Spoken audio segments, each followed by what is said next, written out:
Welcome back to the NeuroDiverse Couples Coaches Corners. I'm one of your hosts, Dr. Stephanie Holmes. I am in a neurodiverse relationship and a neurodiverse coach. I am joined by a co-host, Barbara Grant. Will you introduce yourself to our audience again, Barbara?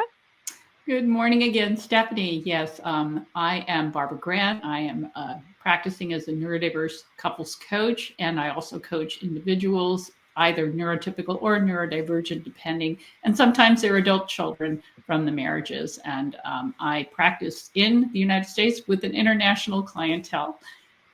And we are joined by our colleague who we much admire and have learned a lot from, Dr. Jill Corvelli, who is, when I found out she's a fellow Oregonian, and now we're going to be plotting to have lunch.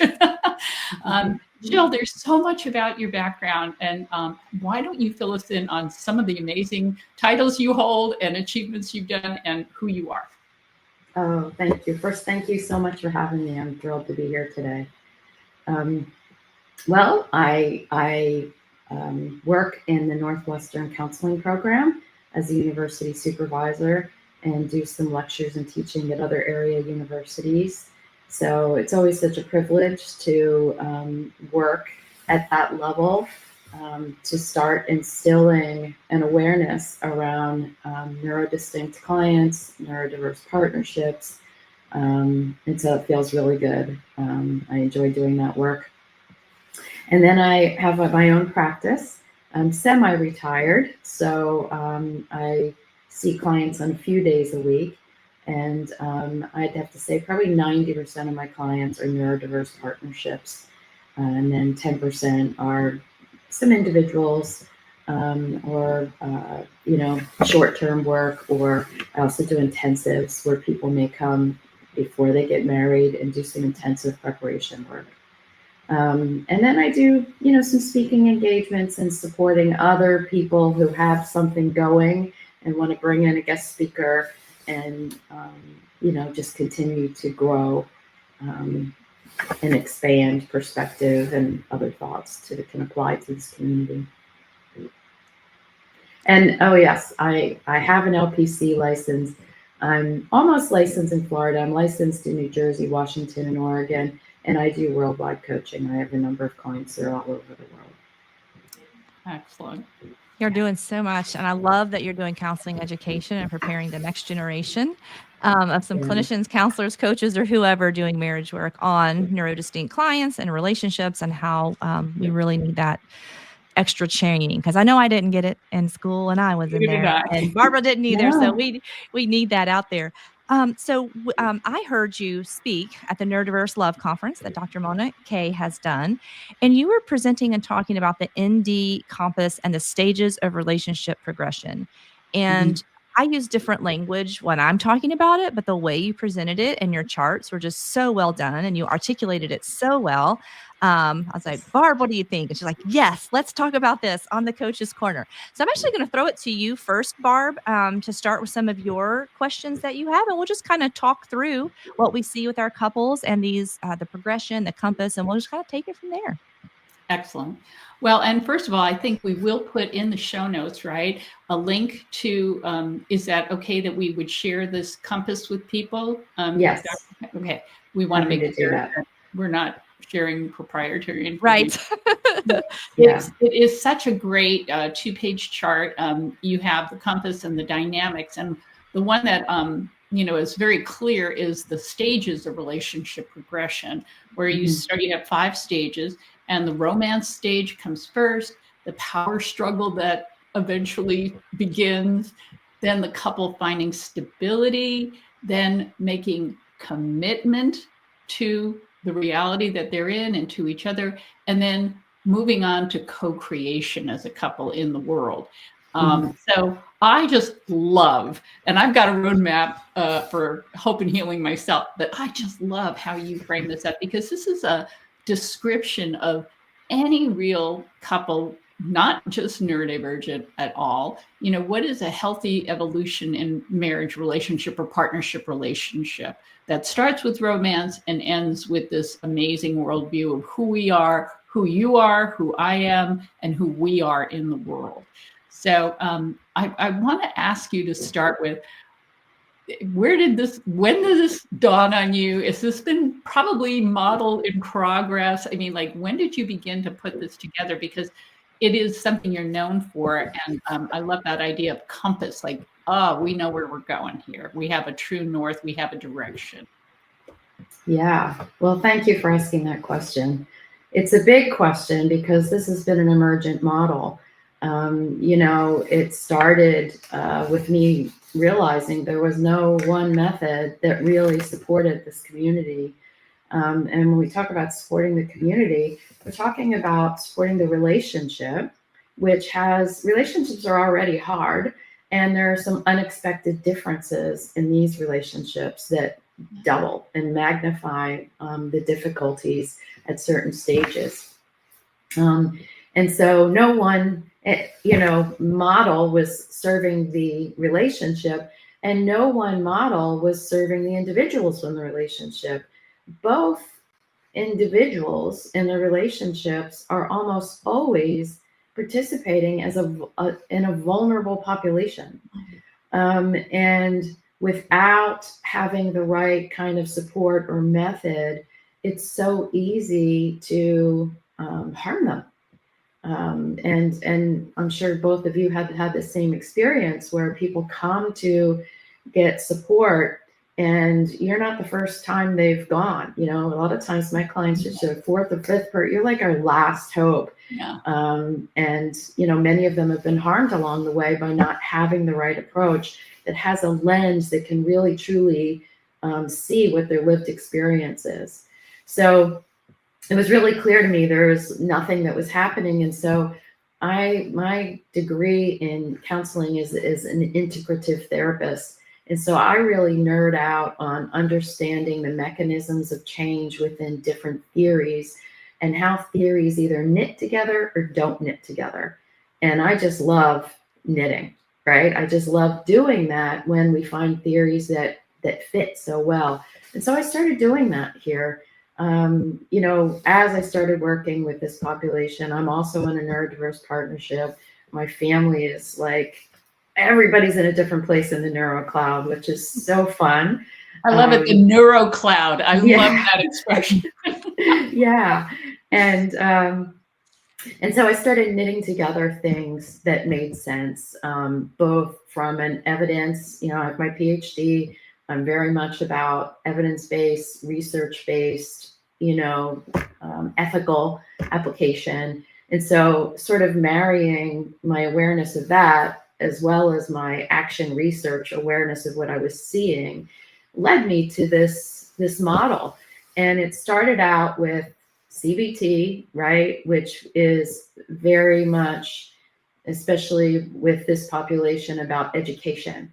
Cognitive behavioral therapy, right? Yeah, cognitive behavioral therapy, about education, because that's always the front line when we start having an expanded awareness that, wow, this person is not having the same experience as me. The schematic map in my brain that tells me how things should be, here's my air quotes, is not the same as the one in their head. And so, wow, we're already set up to be missing each other. And that fires off our autonomic nervous system. And that's the biggest problem that we see in this population. By the time they get to us, their autonomic nervous systems are almost stuck on. And so CBT and all of the tools that can help neurodistinct partners sort of became a first front line, and blueprints that were behavior-based blueprints that can sort of serve as an entry point of stabilization, started doing that, and then really started layering on differentiated dialogues, really seeing the role of differentiation, which means for your audience that I have to be able to reveal, first off, do the work to know who I am and how I feel, and then tolerate the discomfort of revealing it to you, my partner, even if I think you're not going to like what you hear, right? That's self-differentiation. And then also other differentiation, which means I can tolerate hearing my partner's point of view, perspective, even if I don't agree with it, even if that's not how I remember it, even if that's not what my values say. And so that became a really important piece of this work, and supporting people growing the muscle of differentiation. And so kind of layered that on and really cultivated this outer ring of my compass, which is to stabilize the couple. It is to create boundaries. If I think with my IFS head, internal family systems head, I'm thinking I need to give these protectors that are so active some boundaries, some rules of engagement. I'm not going to try to unburden them at this point. I am just going to give each partner some rules of engagement, some methods and best practices and roadmaps of engagement. And that's pretty much all. I call them liberating structures in my compass. And so the whole outer ring of the compass is in stabilizing. So safety can increase. It's been my experience, nothing can happen when people are feeling unsafe. And that's what usually they're coming from, having that experience. Nervous system switched on, not feeling safe. But hey, they're showing up. They still love each other. They still have a glimmer of hope. And so I'm always just so very aware of the journey they've probably taken, and just so supportive of that glimmer. Like I want to fuel that glimmer. So so we do that in the outer, part of my compass, and we get that all kind of set up. And most of the time, the safety increases, the stabilization, and the confidence that, gosh, we can actually talk about things. Gosh, we can actually have these attachment to each other feelings. And so we're putting all that place in the outer ring. And then the inner ring, sometimes the outer ring is enough for couples. Sometimes they're like, hey, we're good. This is a good enough relationship. This feels great. And they'll end their work. Some people want to go do the inner work, and the inner layer and the inner pieces of the compass is more looking internally and dealing with transference, which is the, things that have happened in my prior life, whether it be my family of origin or anywhere in my life, that I have this pattern or this script that I'm just kind of going by, and I'm not even aware that I'm playing out something that happened before with you, my partner. And so in the inner rings, we really take a good look at those kind of things, because we have enough safety and stabilization to do so. Yeah. Which is opposite of a lot of methods. A lot of methods start right with that inner work. So mine's different. And there is neither method that's good or bad, better or worse. It's really about people having the agency to find the one that's going to work for them. Yeah. So you mentioned the stages. Yeah. It was a synchronicity, a universal gift, synchronicity, that I found this work by Susan Campbell, who years and years ago, many years ago, she wrote her book, The Couple's Journey. And she had this version of these stages that tracked beautifully to the rings of my compass. And so I was just floored by that, and really incorporated in the upfront education phase of the ND Compass, teaching those stages to my clients. Mm-hmm. And wow, talk about firing off that glimmer to a flame. Because when people start having an understanding of, this is what's happening. It's not that I'm not meant to be with you necessarily. It's that first stage of relationship is not meant to last. Right. That's a 2 month to a year and a half stage. The romance. Right? Yes. Yeah. And so the oxytocin and I love you and no questions asked. Right. Right. I love that you said that. We have these biological supports that are not sustainable. We have all these things that feel so good to be in that stage. And so people automatically assume when they leave that stage that they're falling out of love or something's the matter. And so when they get this beautiful work on the stages, the anxiety goes way down. This is a developmental challenge. This is our path. We can't go back to that stage any more than we could put a baby back in the womb, right? Now, having said that, I have seen a few times where people get back in that stage when oftentimes there's like a terminal illness or some sort of really traumatic event. Sometimes people can get back in that stage for a small amount of time. This, because we're in the skin and bones and we're having this human experience, nothing is actually perfectly linear. But those stages help people track where they are, where they need to go, what the task is, and it can be delivered in a way, I think, that they can hear it, right? It's not being forced upon them from, you know, their partner or some other source. So it's a really beautiful body of work, and it really tracks. I think I've had one couple that actually started out in stage 5, which was a really interesting thing. And then they worked with me to go back and do the other stages. They had this very philanthropic view of the world. And so they made this kind of team. We're going to be with the world, and this is who we are. And so it was really interesting to see that. So there's always exceptions. I have a question, but I want to ask Stephanie, do you want to ask anything right now that you have teed up? Because there's so much to explore here. Yeah, I kind of want to dive a little bit into kind of the kind of what's typical per stage, but like you said, each neurodiverse individual and neurodivergent individual and each neurodiverse couple is so different. So I'm going to let you ask your question, but I hope we're going to go a little bit more into the stages. And I definitely want to camp on a point that you said that for some people, the stability is enough and you don't have to push them to that co-creation, because maybe there's too much water under the bridge. Maybe we're 60 years old and we just need to be good companions for the rest of our life, and stability is good enough. So those are 2 little pins over here for me. But Barb, what's the question that you have? Yeah, that's a great point. Let's definitely make sure we talk about that. Well, I think, you know, in our experience, oftentimes the motivated person that enters or arranges for coaching or counseling is maybe the partner, maybe the neurotypical. Many times it's the neurotypical partner who is relationally more frustrated. I think even statistically in the book that Stephanie and Dan have captained, that I've been an author, and the stats are that 65% of the neurotypical partners, mostly the women, are very dissatisfied, and only 35% of the neurodivergent partners are feeling, yeah, it could be better. Yeah. But it's like flipped, you know, 65% of the neurodivergent people are like, everything's fine. I'm stable. It's good enough.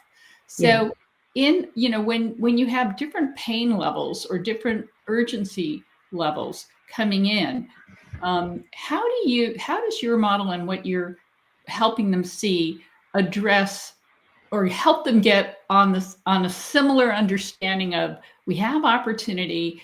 One, you know, there's work to be done. One is maybe much more motivated than the other. How do you deal with that? Yeah, so glad you said that, because that is such a big, very common presentation, that we can see a neurotypical partner that's really stuck by the time they may get to us in blame, resentment, hopelessness. And there's oftentimes a base level underneath of all of that of shame, because they've lost who they are. They don't want to be. They never, you know, were born and said, oh, I want to grow up and be a miserable, yelling, screaming, you know, unhappy person.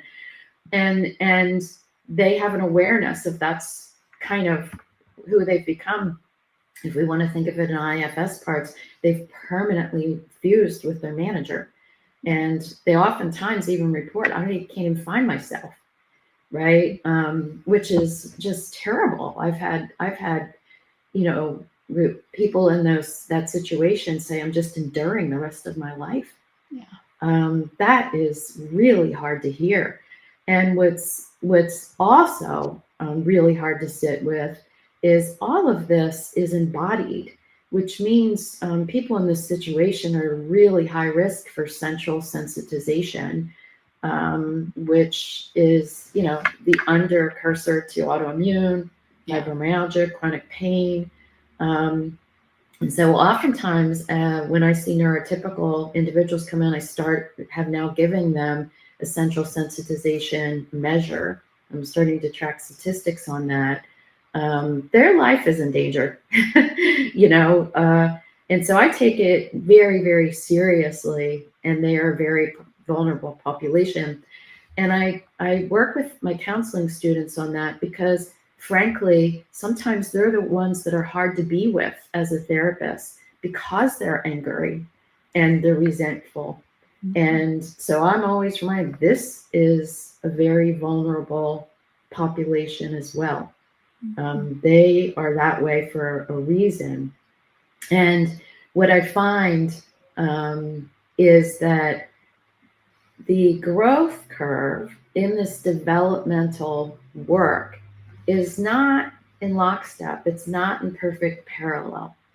And so in my specific methodology, I have really specific requirements if someone's going to work with me of what I want them to do in terms of attachment work every day. And we're not looking for perfection. We're looking for progress. I know it's not going to happen every day. But I find that neurotypical partners oftentimes need a win around attachment and having the neurodistinct partners invest and engage. And that is usually what frees them up to now be vulnerable and risk again, because they are very defended and their parts are like, oh no, we're not taking a risk until we see that it's safe.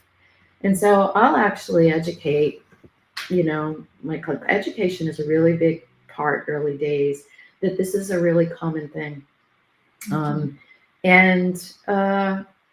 It's not always going to be asymmetrical in the beginning. I really assess where the relationship is, where the strengths are, who has the strength. Sometimes our neurodistinct partners have more stability or strength, and I rely on that, and I lean on that. I certainly try not to do them any harm and they have their own kind of big, burden that they're carrying. And so in a really supportive way, if they can show up and make it safer for the neurotypical partner, then I will. That's not always the case. Oftentimes our neurodistinct individuals are so afraid of showing up, and it's not safe to show up. So as probably I'm sure both of you do as well, I'm very active in the very early days of the session because it is critical that it's safe. And I ask people's permission right up front. Can I interrupt you? I don't want this to be somewhere where you repeat your patterns that are destructive and harmful. So I'm really doing a lot of orchestrating up front to try to keep that safety. Well, I appreciate that so much because having had, especially my most recent neurodivergent marriage, where my partner and I are no longer together, and we went to traditional marriage counseling, and it was not safe for me or him. And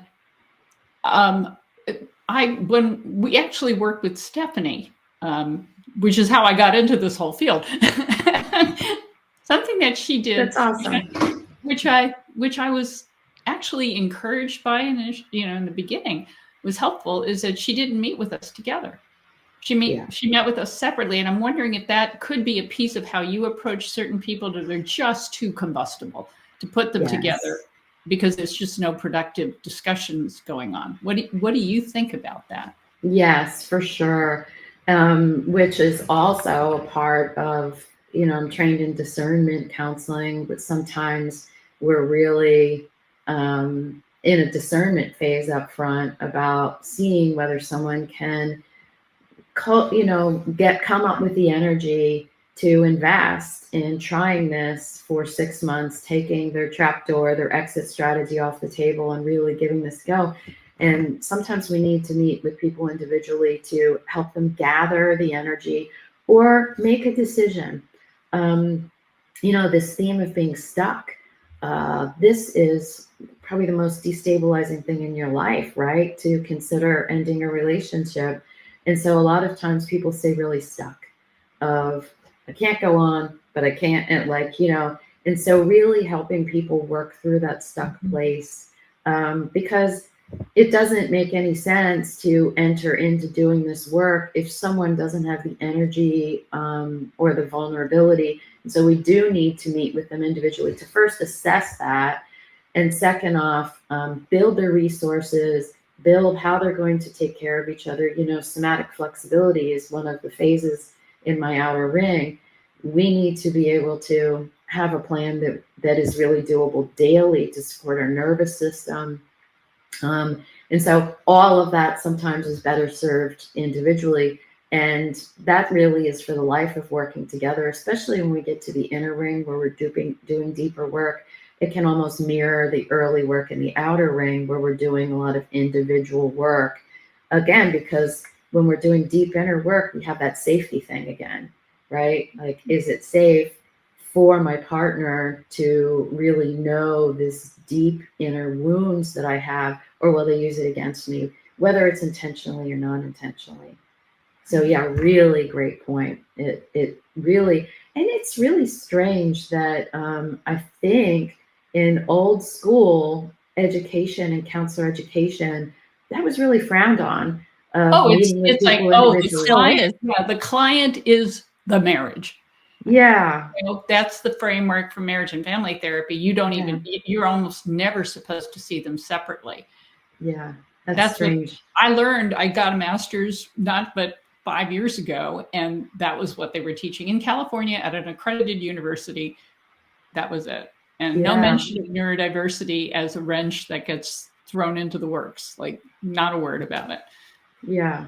Now, I agree that boundaries, right, needs to be a part of it, because when you're meeting with people individually, the relationship certainly is your client, but the relationship consists of two individuals, and people can get so much farther when they're safe.